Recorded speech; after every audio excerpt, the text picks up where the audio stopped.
जगन्नाथ कण्ठशोभितकौस्तभ पद्मनाभ वेदगर्भ चन्द्रसूर्यविलकरा जगन्नाथ लोकनाथ नीलाद्रीश परहरि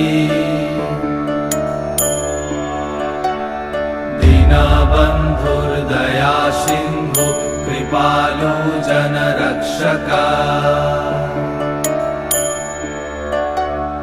कम्बुपाणि चक्रपाणि पद्मनाभ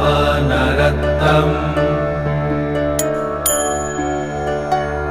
जगत्तं पालको व्यापी सर्वव्यापी सुरेश्वर